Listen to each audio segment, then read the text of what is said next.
Assalamualaikum warahmatullahi wabarakatuh. Saya Fahmi Fadila dari Universitas Pendidikan Indonesia dengan NIM 1607617 ingin mempresentasikan tentang teknologi pirolisis.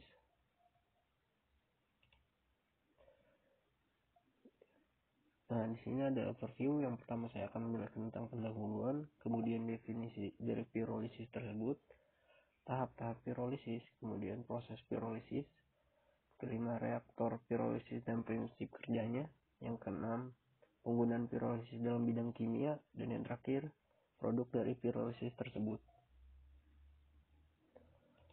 Oke, kita masuk ke pendahuluan. Nah, ini yang bisa saya sebut dengan paradigma lama, yaitu dari sumber sampah yang kemudian ditaruh wadah atau tempat pembuangan sementara yang kemudian dikumpulkan dan dipindahkan melalui truk-truk sampah atau bak-bak sampah yang kemudian ditaruh di pembuangan akhir.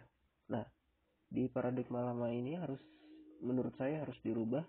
Sebelum ke pembuangan akhir seharusnya ada pengolahan terlebih dahulu supaya bisa menjadi energi terbarukan atau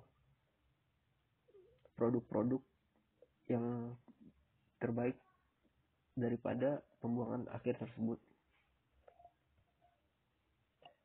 Nah, kemudian ada paradigma baru, yaitu munculnya konsep energi recovery atau energi terbarukan, yaitu dengan tujuan untuk menghasilkan nilai ekonomis yang lebih dan diprediksi memiliki dampak lingkungan minimal, yaitu pencemaran ya. Yang terakhir yaitu aplikasi proses pirolisis tersebut.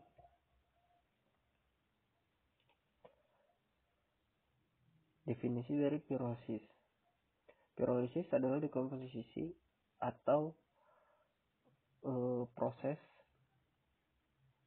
pemanasan tanpa oksigen sedikit pun, di mana material mentah akan mengalami pemecahan struktur kimia menjadi fase gas.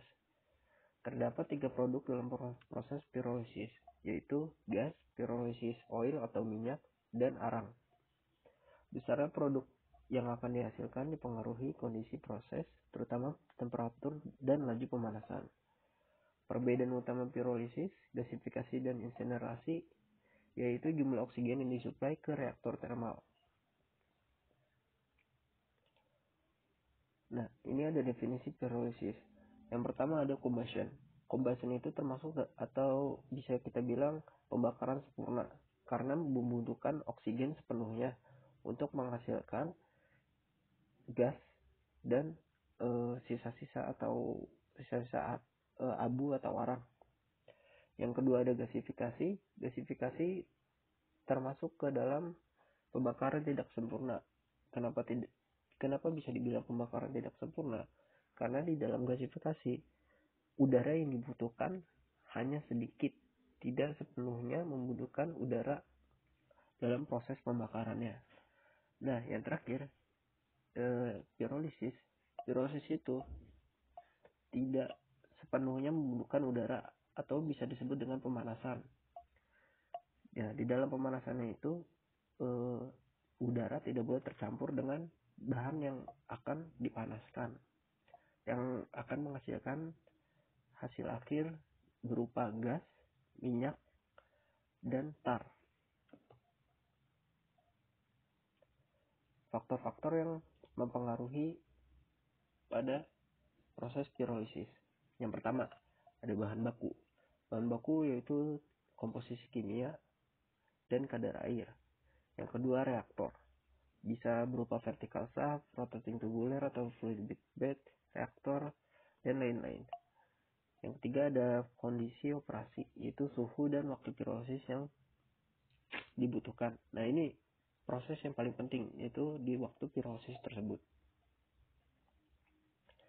Tahap-tahap pada pirolisis, yaitu ada pirolisis primer dan pirolisis sekunder. Apa sih pirolisis primer? Pirolisis primer adalah proses pirolisis yang terjadi pada bahan baku atau umpan. Pirolisis primer terjadi pada suhu di bawah 600 derajat Celcius dan produk penguraian yang utama adalah karbon atau arang. Proses pembentukan arang ini terjadi karena adanya energi panas yang mendorong terjadinya oksidasi sehingga molekul karbon yang kompleks terurai sebagian besar menjadi karbon atau arang.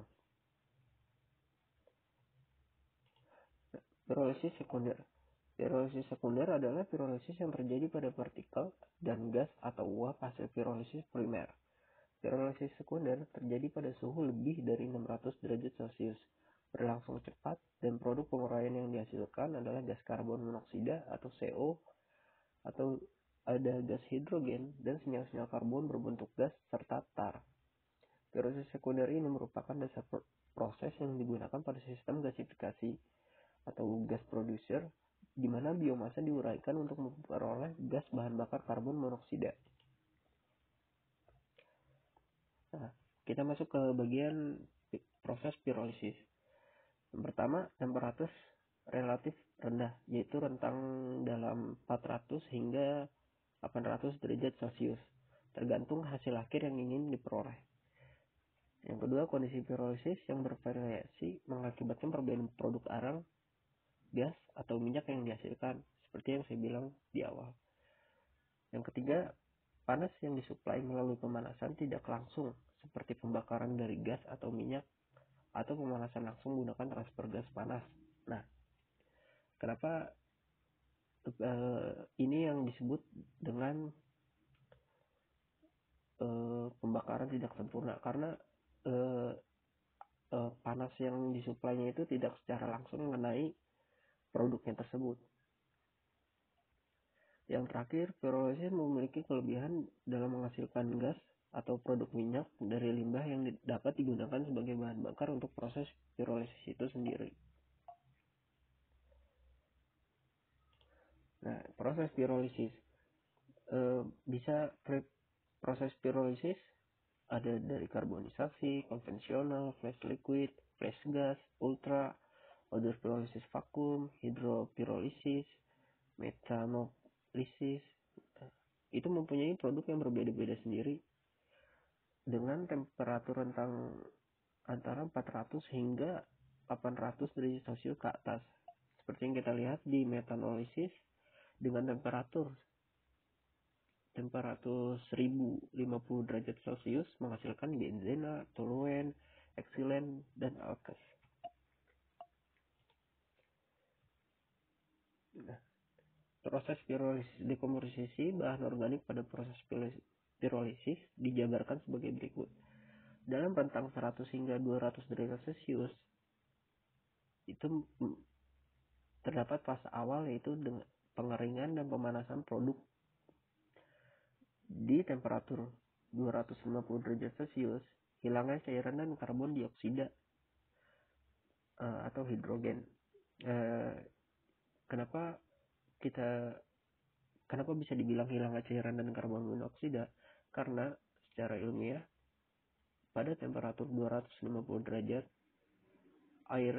air tersebut akan menguap sehingga terpecahnya unsur antara C dan H tersebut. Pada temperatur 340 derajat putusnya rantai karbon makromolekul. Pada temperatur 380 derajat Celcius tahap pirolisis pengayaan karbon, yaitu karbon akan mencari rantai-rantai barunya. Pada temperatur 400 derajat Celcius pecahnya rantai C, O, dan C dan H.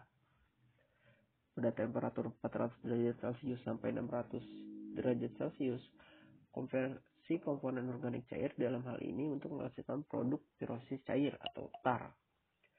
Pada temperatur 600 derajat Celcius hingga 1000 derajat Celcius ke atas, pemecahan komponen organik cair untuk menghasilkan komponen yang stabil, yaitu berupa gas, hidrokarbon rantai pendek, senyawa aromatik, atau senyawa benzen.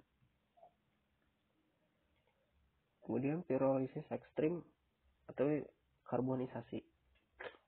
Jenis pirolisis yang hanya meninggalkan karbon sebagai residunya.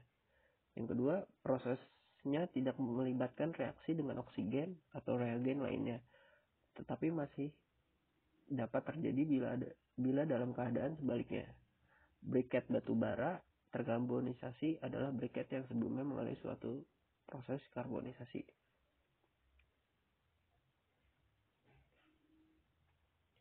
Nah, yang kemudian ada reaktor pirolisis, di mana kita bisa lihat yang pertama ada feeder, heater. Itu feeder dan heater merupakan bahan utama dalam proses pirolisis tersebut. Yang kedua ada reaktor pirolisis. Nah, ini yang kita sebut dengan teknologi pirolisis, di mana reaktor tersebut memanaskan biomasa atau batu bara atau unsur-unsur yang mempunyai nilai C dan H, yang kemudian masuk ke dalam SV, kemudian terkarbonisasi dengan sempurna, kemudian masuk ke kondenser, kemudian selanjutnya masuk ke filter siklon, di mana abu dan gas-gas yang sempurna terpisah, yang kemudian terakhir masuk ke separator dan akhirnya menjadi gas sempurna. Reaktor fixed bed. Fixed bed digunakan untuk produksi tradisional dari arang. Kerugian dari reaktor ini yaitu perpindahan panas yang sangat rendah, menghasilkan cairan yang sangat rendah. Kemudian ada reaktor fluidized bed. Reaktor ini yaitu perpindahan panas tinggi dari pasir terfluidisasi dihasilkan dalam pemanasan partikel biomasa secara cepat. Pemanasan biasanya menggunakan alat perpindahan panas berbentuk tube melalui aliran pembakaran. Kekurangan dari reaktor ini yaitu terdapat beberapa pencairan dari produk, di mana membuat proses ini jauh lebih sulit untuk terkondensasi dan menghilangkan uap bio-oil dari gas keluaran kondensor. Reaktor Augers. Augers adalah teknologi adaptasi dari proses sinergi untuk klasifikasi batu bara. Mekanismenya itu pasir panas dan partikel biomasa diumpankan pada salah satu ujung sekrup. Sekrup mencampur pasir dan biomasa lalu membawanya bersama-sama. Proses ini tidak mencarikan produk pirolisis dengan carrier atau gas fluidisasi. Tidak ada implementasi komersial dalam skala besar.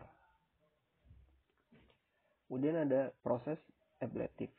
Proses ablatif dengan mekanismenya, partikel-partikel biomasa dipindahkan pada kecepatan tinggi terhadap permukaan metal panas yang terjadi dengan menggunakan permukaan metal yang berputar pada kecepatan tinggi dalam bed dari partikel biomasa. Kerugiannya yaitu skala pembuatannya dibuat sulit karena rasio permukaan dinding terhadap volume reaktor turun dikarenakan ukuran reaktor membesar. Tidak terdapat komersial dalam skala besar. Kemudian ada rotating cone. Prosesnya itu disebabkan oleh rotasi dari cone tersebut. Mekanisme proses yaitu campuran pasir dan biomasa dipindahkan melalui permukaan cone oleh gaya sentrifugal, yaitu gaya yang disebabkan oleh putaran dengan secara cepat. Seperti reaktor pemindahan bed rendah lainnya, partikel halus dibutuhkan untuk menghasilkan cairan sekitar 70% watt. Implementasi komersial skala besar sampai masukkan 5 T per hour berlangsung.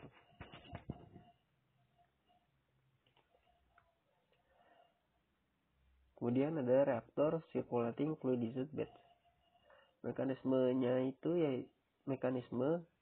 pada proses ini yaitu gas, pasir, dan partikel biomasa bergerak bersamaan dengan perpindahan gas yang biasanya menjadi produk gas yang disirkulasi, meskipun proses ini memiliki gas pembakaran.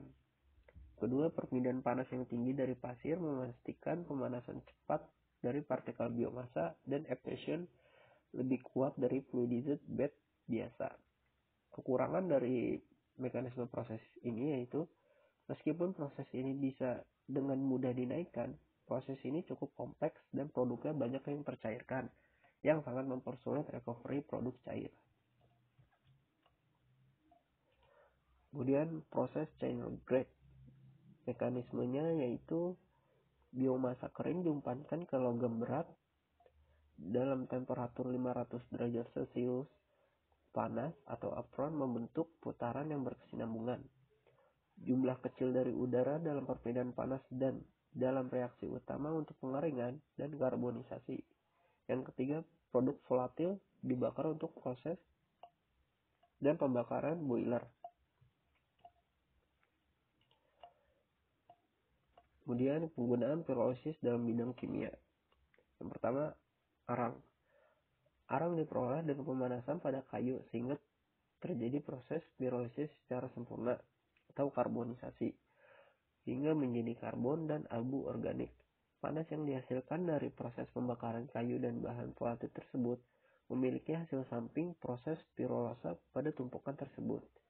Yang kedua, biochar. Biochar merupakan residu padat dari hasil pirolasa berbagai macam material, terutama limbah organik. Biochar memiliki tekstur tanah dan ekologi untuk menaikkan kemampuan menyuburkan tanah. Kemudian ada coke atau ampas dari batu bara.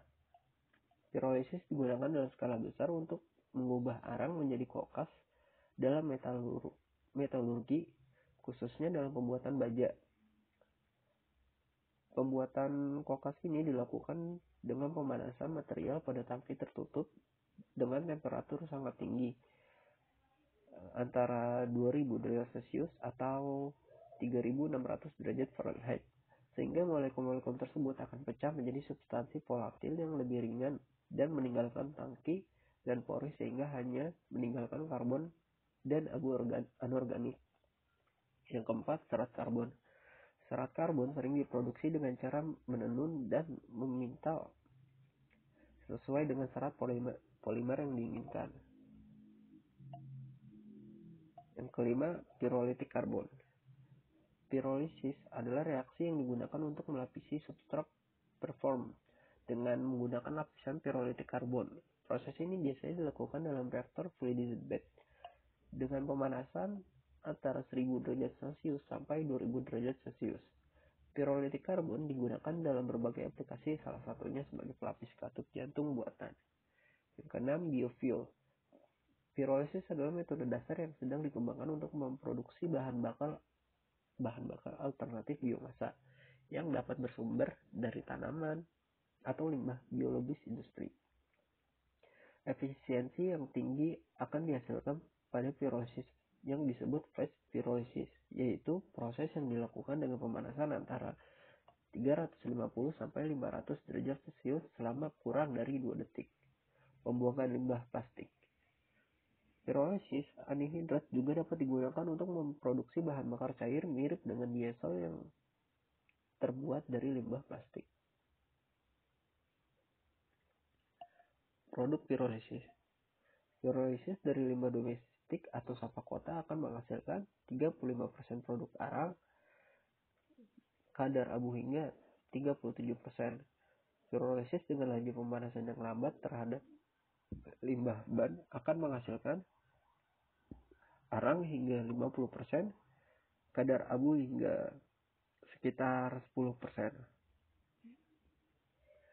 Kemudian pemanfaatan arang bisa digunakan langsung sebagai bahan bakar, dipadatkan menjadi briket bahan bakar, digunakan sebagai adsorpsi seperti karbon aktif, dihancurkan dan dicampur dengan produk minyak pirolisis yang akan menghasilkan lumpur atau slurry untuk pembakaran. Kemudian nilai kalori arang relatif tinggi. Arang dari sampah kota sekitar 19 megajoule per kilogram. Arang dari ban sekitar 29 kilojoule per kilogram. Arang limbah kayu sekitar 33 megajoule per kilogram. Nilai kalori batu bara yaitu 30 megajoule per kilogram. Arang dari limbah dapat digunakan sebagai bahan bakar kelas menengah. Produk minyak dari pirolisis limbah dapat digunakan dalam sistem pembangkitan listrik secara konvensional seperti mesin diesel dan turbin gas. Nilai kalori minyak dari hasil pirolisis 25 megajoule per kilogram untuk minyak dari limbah domestik atau sampah perkotaan. 42 megajoule per kilogram untuk minyak dari limbah ban. Kemudian gas yang dihasilkan dari proses pirolisis terhadap sampah atau biomasa didominasi oleh karbon dioksida, karbon monoksida, hidrogen, metan, dan sebagian kecil gas hidrokarbon lainnya. Tingginya konsentrasi gas karbon dioksida dan karbon monoksida berasal dari struktur oksigen yang ada dalam bahan aslinya, antara lain selulosa, hemelosa, dan lignin. Pirolisis dari limbah ban dan campuran plastik akan menghasilkan konsentrasi yang lebih tinggi untuk gas hidrogen, metan, dan gas hidrokarbon lainnya. Karena materi limbah mempunyai senyawa karbon dan hidrogen yang tinggi dan senyawa oksigen yang lebih kecil. Kemudian ini adalah hasil dari produk pirolisis tersebut berupa arang dan bioil. Nilai kalor gas hasil pirolisis dengan gas pirolisis dari sampah perkotaan yaitu 18 megajoule per meter kubik, dengan dari limbah kayu 16 megajoule per meter kubik. Mungkin itu saja yang bisa saya sampaikan pada presentasi tentang teknologi pirolisis ini. Ada yang ingin dipertanyakan, silahkan ditulis di kolom komentar. Sekian dan terima kasih. Assalamualaikum warahmatullahi wabarakatuh.